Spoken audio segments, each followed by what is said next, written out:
Mindskillz Leadership Series, bringing together senior leaders from India and across the globe. Real conversations that shape leadership in a rapidly evolving workplace. I'm happy to host Mr. Navin Paul, former Executive Vice President Bosch. He today serves as an eminent expert on automotive components in the Expert Advisory Group in the Minister and the Ministry of Board of Transport and Highways with Government of India. He's a management executive at Agratas, the Tata Sons Jija Cell and Battery Packs venture, spanning UK and India, contributing to the future of clean mobility and energy storage. On the advisory panel of Mindskillz, we are lucky to have him, and he is also a group advisor with Uno Minda Limited and a consultant with Bain Capital, bringing his deep industry perspective to strategic and investment decisions. My first question to you, Navin, from engineering excellence to enterprise leadership, what pivotal mindset shifts helped you scale from functional leadership to shaping large complex organizations like Bosch? Thank you, Kavita, for this nice introduction, and always a pleasure meeting you and always having a conversation with you. And the topics what you got is so interesting. But I think if I look back and see how to pivot, and I think the pivoting thing really happens in respect of the focus. And at Bosch, we really had a deep customer focus, and this deep customer focus enabled us to use the functional expertise what we had within the organization to come to a business solution. And I think it all starts with the requirements engineering. And we were meeting the customers of the customers to really find out what their requirements are. Because everything starts from the customer. And I'll just give you one or two examples. I was heading the power tool division, and we found that in power tool division, most of the power tools were imported at that point of time. And these imported power tools were not very successful in the Indian market. The reason being that they were imported from US and from Europe and Germany, and these power tools were big and Indian hands were smaller. Okay. So from there the learning came that we really have to have the power tools that fit the palms of all these the people, and I think that was the basis on which we started to design and develop the power tools for the Indian market. And then we also see that in India the market is big, and we had a request from customers when we wanted to introduce technology into automotive. Safety was a very big parameter, and we have so many road accidents in India. And I think two-wheelers are bearing the brunt of the whole thing. So we wanted to introduce ABS in two-wheelers, but the reason was cost. And we went to the customers, and they always told us that if you are able to give us 80% of the functionality at 50% of the cost, then it will fly. So we went back and we used our functional expertise in being able to get, instead of a 2-channel ABS, we got a 1-channel ABS, and it was fit for market, it was affordable, and we had the first business success with Bajaj, and they introduced this in the Pulsar, and then I think it became a regulation as well. No looking back after that. No looking back after that. So I think the mindset has to move into pivoting to the customer, the requirements, and from there the functional expertise takes on, and you're able to give a solution which satisfies the market needs. Thank you. That was very clear.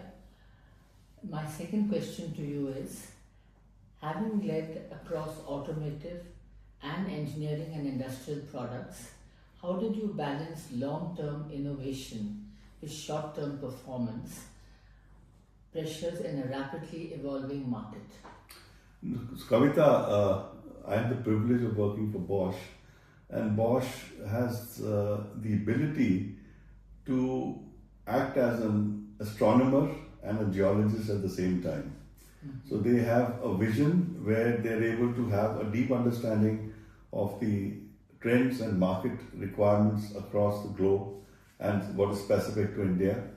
And then they have the deep insight into every topic. And they really drill deep. This invest about 8% of their revenue on R&D, and that's what equips them with patents. They make about 15 patents every week, and I think that's what gives them the edge. At the same time, I think Bosch as a company had one eye on the future and one eye on the present. And I think in that way, what they really did was, I'll just give you two examples. When we were having the shift of the technologies on account of emissions from BS2 to BS3 and BS3 to BS4, we had the mechanical solutions, and these mechanical solutions had to move on to electronic solutions. But electronic solutions, the market was not ready. Right. And we were able to upgrade these mechanical solutions with electronics in it, like e-governance, etc., and bring in a product which was specific to the requirements of India. And it was loved by the customers because mechanical solutions are easily repairable, and we need robust solutions which are repairable anywhere in the country. And people have to get used to advanced technology. So I think this prepared us for meeting the advanced technology requirements. But then once we had the common rail, when BS4 came and BS6 came, then we had the common rail, and then common rail came with exhaust gas treatment systems. So there again we use our technology and we use our capabilities to have a single ECU which took care of the emissions and took care of the exhaust gas treatment. So with this we were able to find a more cost-effective solution for the customers and build a moat for ourselves around our business. So when you are having the confidence of the customer and you are playing long term, then there's a total faith the customer has on you. And then the short term becomes virtually irrelevant. Yeah, my experience with Bosch also is that, you're always changing with time and you don't stick to one thing. In fact, it's one company where you have 20 years, people are continuously working, they don't leave, and the children join in also. The culture is very strong.